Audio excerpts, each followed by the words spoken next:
Hello there, Dragonfire here, and I'm glad to be back for another video.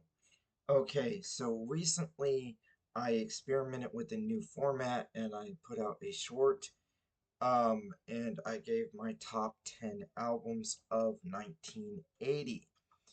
Um, and so what I wanted to do here was do it again, but this time I am going to be a little bit more uh, I'm going to talk about the albums and do that. But like I said, I was experimenting with the new format, doing those video shorts. They pop up on people's feeds when they're going through the shorts, so a lot of people saw it.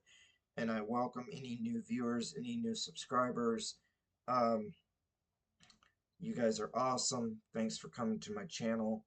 Anyway, I wanted to talk about my top 10 albums of 1980s of 1980, the year, and I'm going to turn this into a series and try to get all the way through the 80s as a decade.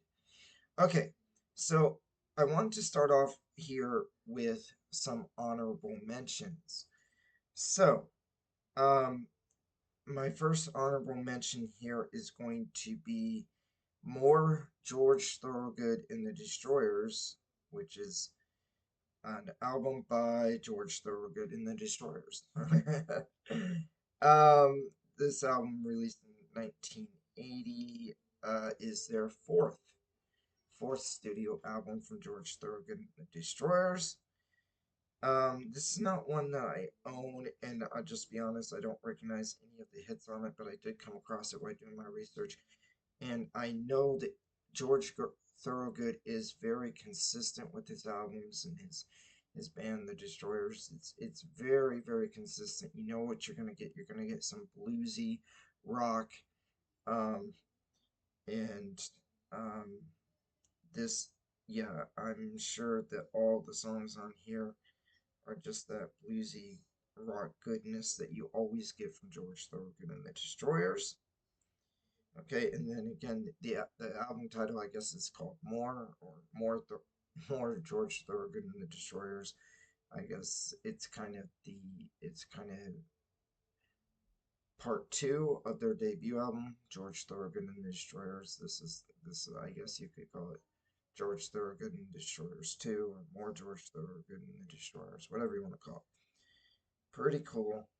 Um, I really want to check that one out because, like I said, I haven't listened to it. I don't recognize any of the songs on it. Um, I don't, I don't know if any of the songs made the greatest hits collection from that one. Maybe it's one of his weaker albums, but I feel like he's very consistent, and you know what you're gonna get from him. Okay, now, um, this is one here that's interesting. I'm gonna throw this in as an honorable mention. So, um, Joan Jett. This is before it was even labeled as Joan Jett and the Blackhearts, before she, had a name for her backup band. Of course, Joan Jett, before going solo or having that backup band, Joan Jett and the Destroyers, or the Blackhearts, excuse me, Joan Jett and the Blackhearts. Before that, she was in a band called the Runaways. She was just one of an ensemble in the Runaways.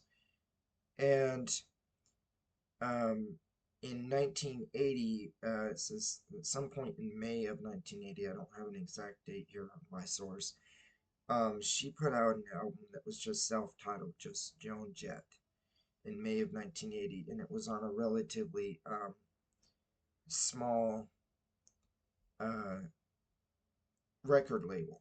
Might have even been self-produced or whatever. But anyway, it came out in May of 1980. I thought about including it on the list. I do love Joan Jett. This was kind of a borderline one for me. The biggest song on here is one of my favorite songs of hers of all time, which is um, Bad Reputation. I absolutely love Bad Reputation. It's one of my top, probably two or so, top two, top three, whatever, Joan Jett songs of all time. It's just a really awesome song. Yeah, it's incredible. Now, actually, her most famous song, the one she's most well known for, was actually released as one of the singles for this album, as a B-side for the single of this album, first single off this album. But anyway, even though it was originally released in 1980, it got re-released on January 23rd, 1981, when she signed with a bigger record deal and got a more wide distrib, distributing. And the title at that time, the original version was just called Joan Jett, a self-titled album.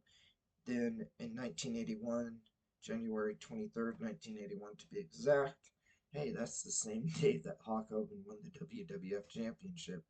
I'm sorry, January 23rd, 1984. What am I thinking? 81. No, 84 is when Hogan won the title for the first time. Okay, but anyway, I don't know. Boom, just I saw 23rd and January 23rd, and that popped into my mind. Anyway, all right, so 81, uh, it's retitled, um, instead of just being called Joan Jett, it's retitled Bad Reputation and released. And the song she's most well known for, I Love Rock and Roll, was not released on the album itself. It was actually released in late '79. Um, she released a single as a solo artist, um, for You Don't Own Me, which of course is a cover song. I Love Rock and Roll was also a cover song. But this is as the Runaways were starting to dissolve and Joan Jett was wanting to kind of continue her career on as a solo artist. She released You Don't Own Me, which would end up on the album before the release, and then later in like late '79, then later in 1980, she would release Make Believe, and um, uh, and she would keep going with the singles releases. There were actually 5 singles that were released for this, that were songs on this album, but the B-side for You Don't Own Me would be I Love Rock and Roll, which would be the title of her second album.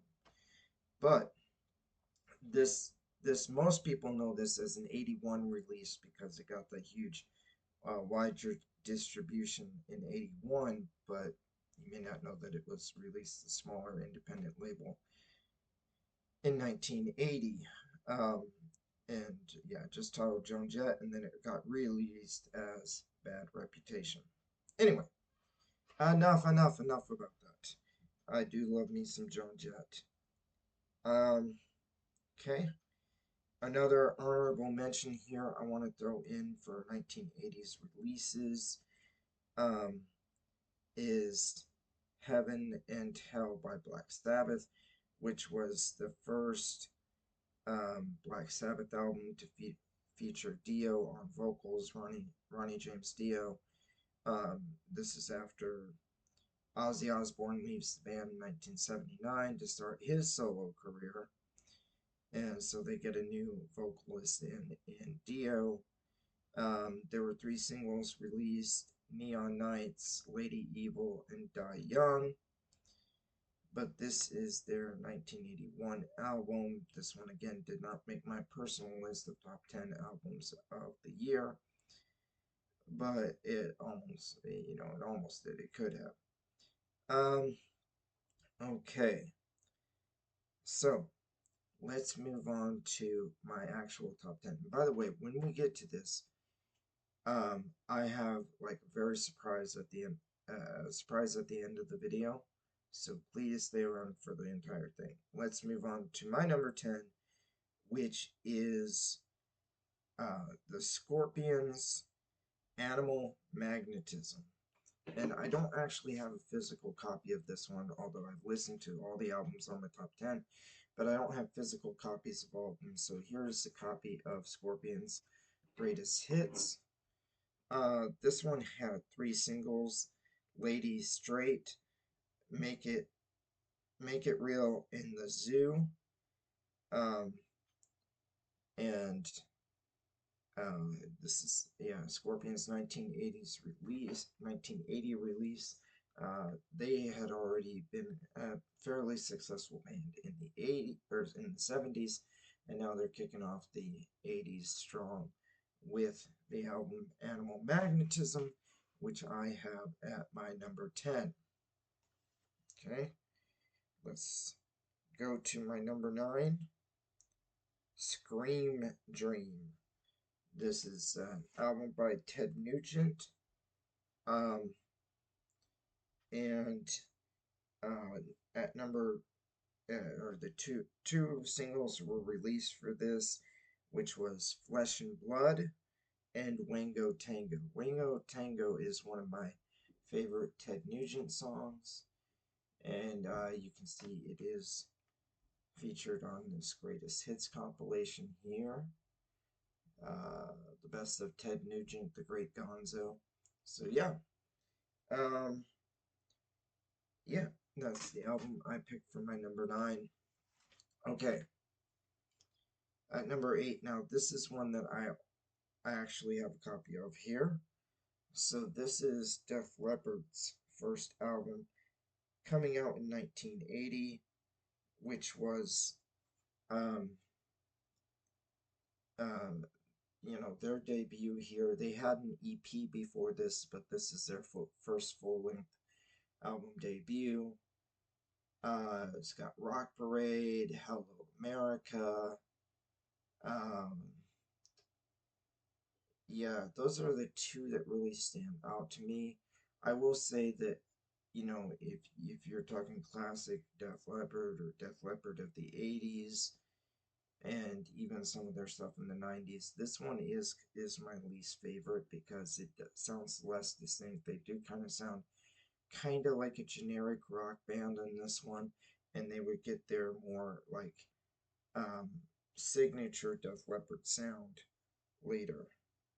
So it's but it's still a pretty good rockin' album that I really enjoy here.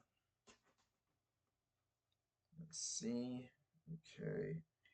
Um, I put my number 7 pick as Cheap Trick's All Shook Up. This is their 1980 album.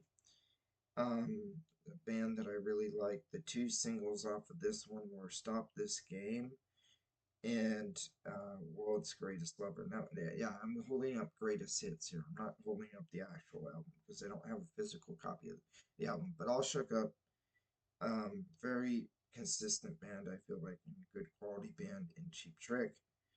And um, gave us a good album for 1980. And yeah. Okay. Next up, my number 6 is Bob Seger's album Against the Wind. Um, Singles, this is the greatest hits album, but Against the Wind is my pick for number 6. And singles were Fire Lake, Against the Wind, You Will Accompany Me, and Horizon Bop, Her Strut. Okay, so Against the Wind is an awesome song. You'll Accompany Me is also, I think, pretty good. Those are the two standout tracks, I think, for me on this album, or on the Against the Wind album. And yeah, check out Bob Seger's greatest hits. Pretty good stuff here. But anyway, I'm choosing that for my number 6 album, 1980. Bob Seger, very consistent. Okay, now this is another one again where I don't have physical copies of the actual albums. In this case though, with Queen, I do actually own their 1980 album, The Game, which comes in at number 5 for me. And I own the album, but the copy that I own is a um, electronic copy that I obtained legally, a legal download. I just want to be clear about that. No shady illegal stuff going on. But yeah, the game is a very strong album from Queen. It has a crazy little thing called Love, Save Me, Play the Game, Another One Bites the Dust, and Need Your Loving Tonight. So very, very strong.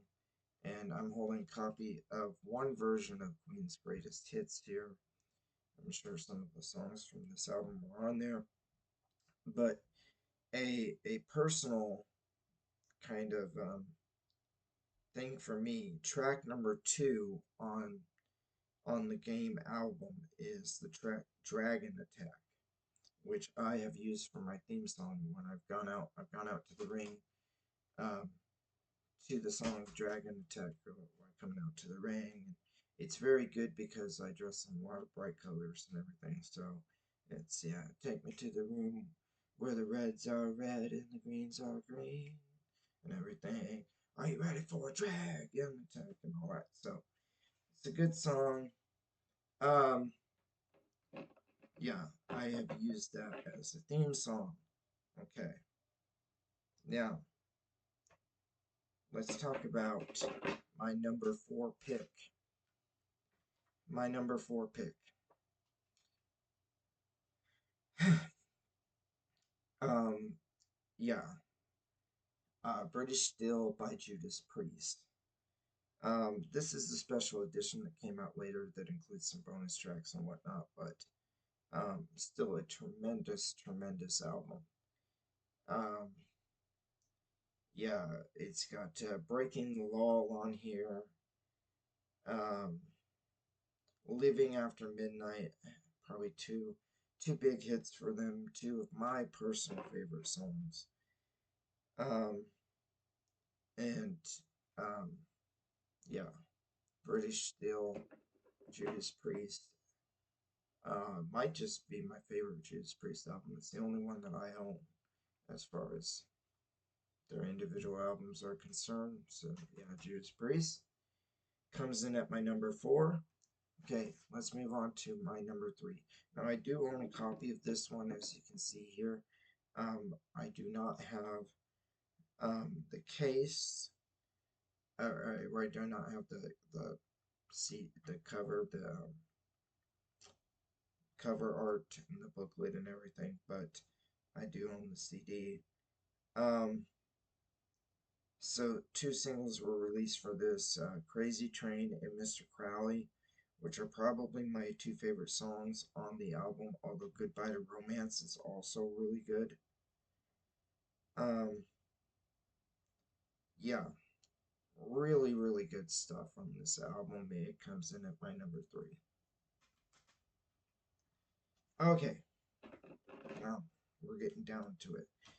And I have to tell you that I changed what my number 1 was. Yeah, that's my big surprise. So just hold on, because I'm going to give it to you the way I had it, and then I'm going to tell you what my new number 1 is, knocking everything else down a peg, I guess. Let's not knock the other ones down a peg. Let's just say that it's my number 1, my other number 1, okay? So, coming in at number 2, Van Halen, Women and Children First, okay? Um, In the Cradle Will Rock, um, yeah, Loss of Control, Take Your Whiskey Home, Could This Be Magic, In a Simple Rhyme, yeah, in a Simple Rhyme, yeah, this is so good stuff here. This is definitely one of my top 4 Van Halen albums of all time. I have like a conflicting thing where I'm not sure how to rank my top 4 exactly, but this is definitely one of those 4. Um, yeah, Women and Children First. Great album. Okay, now my number one, as you saw in the video, AC/DC's Back in Black. Yes, if you watched the short, you watched the other video on my channel, AC/DC's Back in Black.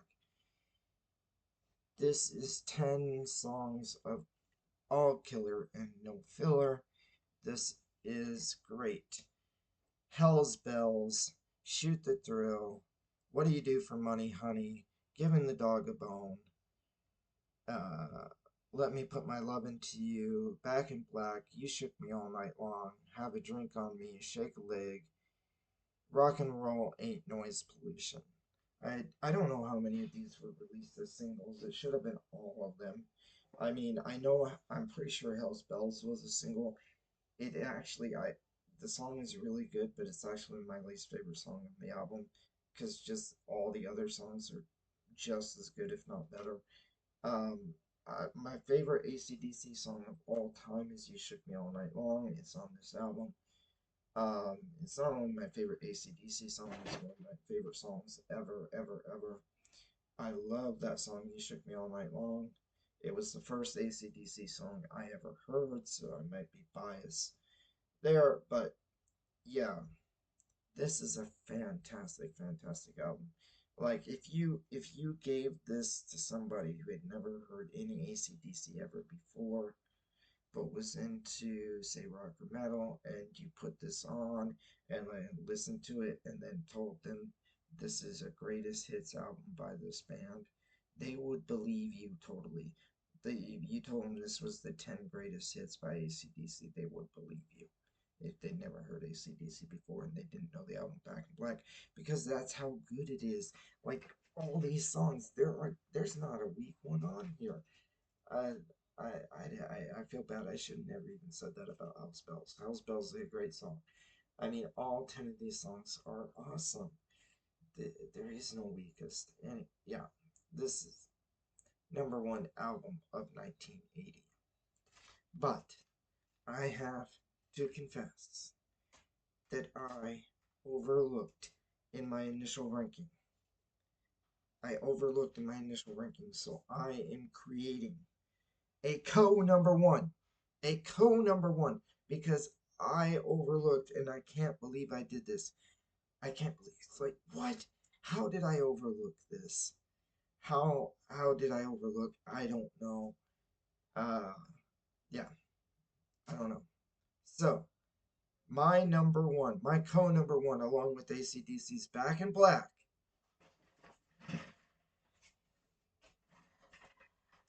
Spinal Tap, Shark Sandwich.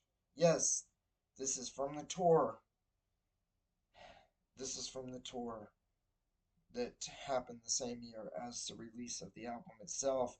Spinal Tap's Shark Sandwich. Yes, that is my co-number one for the year of 1980. Fantastic, fantastic album. It's a very hard album to get. Try to get a hold of it. If you ever come across a copy, buy that copy, because Spinal Tap's Shark Sandwich is the cream of the crop. It just does not get any better than Shark Sandwich. Um, I think I'm going to go to the kitchen, take a little shark out of the refrigerator, maybe get some mayonnaise and mustard or something. I'm going to make myself a shark sandwich right now. I'm going to do it. I'm going to do it. I'm going to put on the album. I'm going to listen to Shark Sandwich while eating a shark sandwich. Hey, God bless everybody. Dragonfire out.